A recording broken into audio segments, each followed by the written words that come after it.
अस्सलाम वालेकुम। कैसे हैं आप लोग सब? उम्मीद है सब खैरियत से होंगे। आज मैं बना रही हूँ ज़बरदस्त रेसिपी। आज मैं बना रही हूँ कीमा शिमला मिर्च प्याज।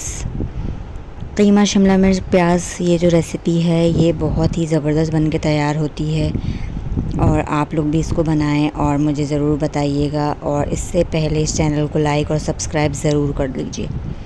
मैंने आधा किलो वैसे कीमा लिया है, मोटा कुटा हुआ है, बहुत ज़्यादा बारीक नहीं है। और अब इसको हम तैयारी शुरू करते हैं बनाने की। तो मैंने आधी प्याली तेल में 2 बड़े साइज़ की प्याज, क्योंकि प्याज का इसमें अच्छा टेस्ट होना चाहिए, आना चाहिए, तो मैंने 2 बड़े साइज़ की प्याज को मैंने ऐसे बारीक काट लिया है और इसको यहाँ पे मैं फ्राई करूँगी। फ्राई होने तक मैं दूसरे मसाले आपको बता देती हूँ। यहाँ पे मैं इस्तेमाल कर रही हूँ ये गोल मिर्च जो होती है, लाल मिर्च, वो मैंने ली हैं 5-6 दाने, आधा चाय का चमचा ज़ीरा और कुछ रैंडम सा मैंने गरम मसाला जो मेरे पास था वो मैंने ले लिया। लौंग भी इसमें आप डाल सकते हैं। इसमें दालचीनी है और काली मिर्च है और लौंग 1 से 2 होंगी। प्याज यहाँ पे लाल हो गई है और ये मसाले भी इसमें डाल के मैंने भून लिए। अब जो आधा किलो कीमा है, गाय का है ये बीफ, इसको मैंने यहाँ पे शामिल कर दिया है।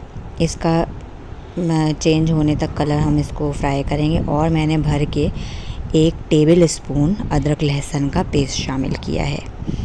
यहाँ पे हम इसका कलर चेंज होने तक इसको हम ज़रा सा चमचा चलाएंगे, फिर बाकी मसाले इसमें जाएंगे।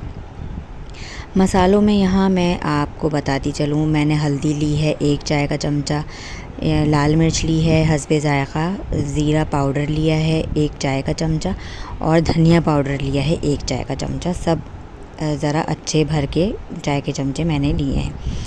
मिर्चें आप अपने हिसाब से ले सकते हैं, क्योंकि मैंने यहाँ पे गोल मिर्च भी डाली है, इस वजह से मैंने आधा चाय का चमचा इसमें मैंने डाला है, क्योंकि आगे मैं हरी मिर्च का भी शामिल करूँगी। अब यहाँ पे इसको ज़रा भूनेंगे। मैंने यहाँ पे दही में आधा प्याली दही थी, तकरीबन 5 से 6 टेबल स्पून दही थी। इसमें मैंने आधी गड्डी हरा धनिया की और 2 हरी मिर्च के साथ मैंने 2 बड़े साइज़ के टमाटर मैंने ग्राइंड करके साथ रख लिए हैं। अब ये अच्छा सा जब तेल इसमें ऊपर आ गया, अच्छे भुन गया, तो मैं ये डाल दूँगी इसमें जो मैंने पेस्ट बनाया है टमाटर, दही, हरा धनिया और हरी मिर्चों का। यहाँ पे मैंने ये डाल दिया है इसमें पेस्ट ग्राइंड करके। बस अब इसको मैं ढक के तकरीबन 15 मिनट तक ढक के इसको पकाने के लिए छोड़ दूँगी। हमारा कीमा भी गल जाएगा इतनी देर में और ये टमाटर वग़ैरह सब मसाले एक जान होके ये सब इसमें अच्छे से मिक्स हो जाएंगे। यहाँ पे बस मैं इसको ढक्कन ढक दूँगी और 15 से 20 मिनट काफ़ी होंगे इसको पकने के लिए।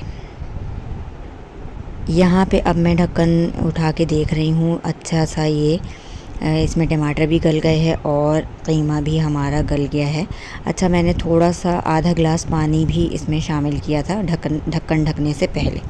अब इसमें कुछ और मसाले जाएंगे, जिसमें मैंने 1 चाय का चमचा मैंने गरम मसाले का ऐड किया है और मैंने थोड़ी सी काली मिर्च भी इसमें आधा चाय का चमचा ऐड की थी, खुशबू की, उसकी बहुत अच्छी खुशबू आती है। बस इसको अब मैं मज़ीद यहाँ पे ढक्कन ढकूँगी 5 मिनट के लिए। बस ये बिल्कुल रेडी हो गया है हमारा कीमा, बहुत ही ज़बरदस्त है ये। आप इसको अच्छे से यहाँ पे इस टाइम पे भून सकते हैं ताकि इसका पानी जो भी मज़ीद है वो खुश्क हो जाए। अब यहाँ पे मैं 2 मैंने शिमला मिर्च ली हैं, शिमला मिर्च के मैंने यहाँ पे शामिल कर दिए हैं और इसमें मैंने यहाँ पे देखें शिमला मिर्च डाल दी और थोड़ा सा हरा धनिया भी मैं डाल दूँगी और इसको ढक दूँगी सिर्फ ताकि खुशबू आ जाए शिमला मिर्च की। बाकी हमारा ये बिल्कुल डन है कीमा। इसको तकरीबन सिर्फ 2 से 3 मिनट मैंने छोड़ा था ताकि शिमला मिर्च की अच्छी सी खुशबू आ गए। बस ये यहाँ पे रेडी हो गया हमारा मज़ेदार सा ज़बरदस्त सा शिमला मिर्च कीमा। और आप इसको सर्व करें, इसको आप बनाएं और मुझे फ़ीडबैक दें। और चैनल पे आ गए हैं तो चैनल को लाइक और सब्सक्राइब करना बिल्कुल भी ना भूलें। इसी तरह से मैं अलग अलग रेसिपीज़ आपको देती रहूँगी और मुझे ज़रूर से बताएं कि कैसा लगा। आप मुझे कमेंट्स में बताएं आप कौन से मुल्क से मेरी रेसिपी को देख रहे हैं। जज़ाकल्लाह, थैंक यू, अल्लाह हाफ़िज़।